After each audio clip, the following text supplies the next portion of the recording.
Under the radiant sun, the Alencon home is filled with warmth as young Therese, her eyes sparkling with mischief, begins her playful frolic in the lush garden. Soon, the joyous laughter of her older sisters Marie, Pauline, and Selina joins in, creating a symphony of youthful exuberance as they chase butterflies together. Their laughter echoes through the air, painting a vivid picture of childhood innocence and boundless joy. From the porch, Zélie, their mother, watches over her daughters with a gentle smile, her eyes reflecting a profound love and contentment. Her heart swells with pride and affection as she witnesses her children immersed in the simple pleasures of a sun-drenched day. The scene encapsulates the essence of familial love and the fleeting, precious moments of childhood, bathed in the golden light of a perfect day. In the dimly lit room, Therese kneels beside her mother Zélie's bed, the scent of illness heavy in the air. Zélie lies pale against the white pillows, her face etched with pain. The candlelight casts long, dancing shadows, heightening the room's somber mood. Therese's voice trembles as she pleads, "Dear God, please make Mama better." Her heartfelt prayer echoes in the stillness. "I beg you, hear my prayer." In the Alencon home, muted sunlight struggles through lace, casting elongated shadows that dance with the family's sorrow. The air hangs heavy, a suffocating blanket woven from unspoken grief and the palpable absence of Zélie. Thérèse, a small figure swallowed by loss, seeks solace in Pauline's embrace, her face hidden against her sister's shoulder.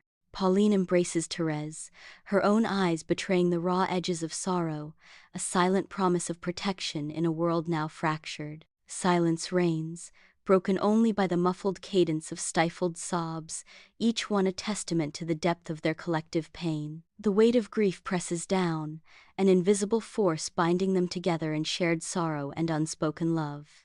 The family arrives in Lisieux, their belongings scattered around them. Thérèse stands apart, her gaze sweeping across the unfamiliar landscape. A mix of curiosity and sadness washes over her face as she takes in her new life. The landscape stretches before her, an open book filled with untold stories. The unfamiliar surroundings hint at a new chapter. She pauses, letting the weight of this moment sink in. Young Thérèse sits at her school desk, her mind wandering far beyond the classroom. Her thoughts drift towards heaven, seeking solace in the divine. During breaks, she retreats to a secluded corner, her lips moving in silent prayer. She seeks comfort and guidance, her silent pleas ascending to the heavens.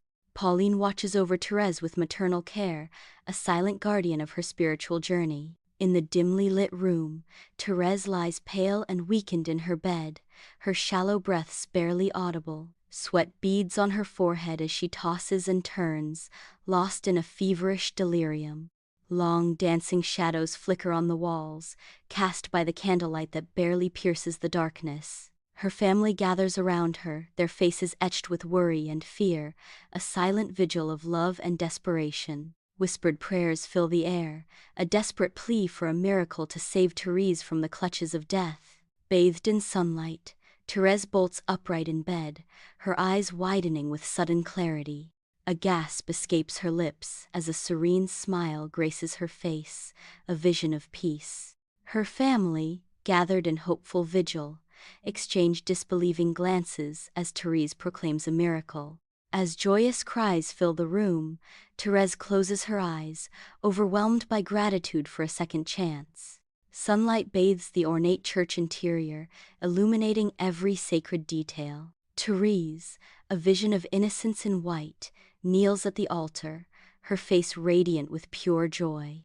The air is heavy with reverence and the sweet scent of incense, enveloping the congregation in a sacred embrace. As the priest offers the Holy Communion, a profound sense of connection washes over Therese. Her eyes close, and in that moment, the solemnity and beauty of the sacrament fill her heart. Pauline approaches the formidable wooden doors of the Carmelite convent, each step echoing her resolve. With a resolute push, Pauline opens the heavy doors, disappearing into the sacred space beyond. Thérèse watches Pauline depart, her heart torn between sorrow and an understanding that transcends words. Her own burning desire intensifies, fueled by Pauline's decisive act of devotion. The doors swing shut behind Pauline, sealing her within the convent's embrace.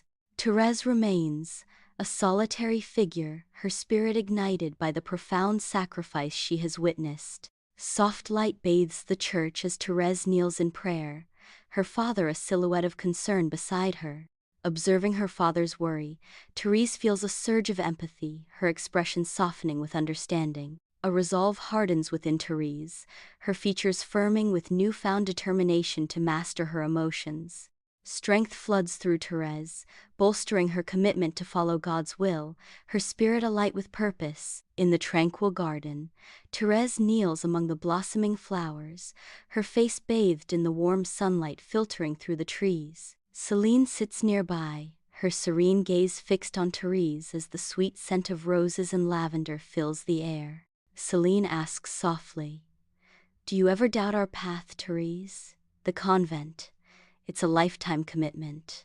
Therese looks up, her eyes reflecting gentle resolve as she replies, "Sometimes, Céline.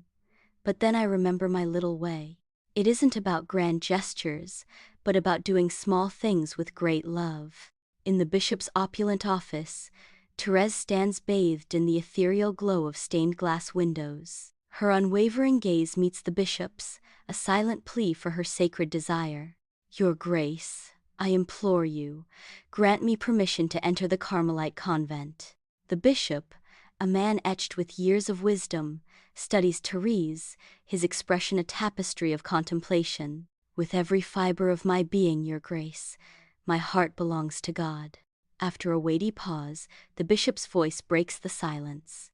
"Very well, child, your faith is remarkable." Amidst the ancient streets of Rome, Therese arrives with her father, her eyes burning with unwavering determination. Undeterred by the imposing architecture and bustling crowds, Therese pushes forward, attempting to speak directly to the Pope. Vatican officials intercept her, their faces stern as they block her path. "You must follow the proper channels, child. Direct access is not permitted."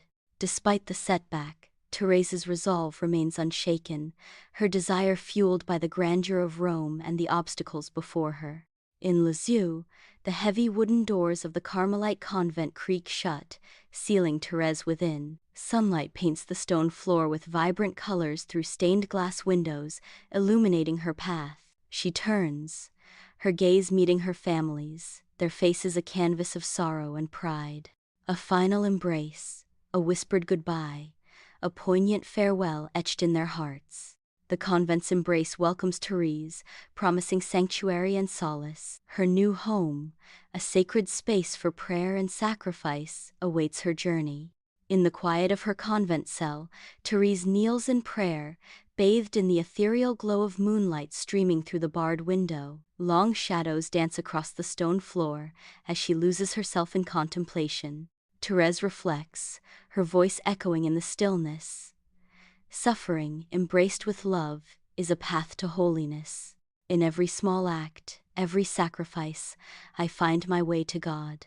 Embracing her little way, Therese finds profound joy in acts of love. Therese lies still in the convent infirmary, her frail body weakened by consumption, yet her spirit remains untouched. Serenity washes over her features, a gentle acceptance of her suffering. Her quiet grace reflects an unwavering trust in God's divine plan. A peaceful smile graces her lips as she prepares to meet her Savior. In the stillness of the infirmary, Therese embraces her fate with unwavering faith and quiet anticipation.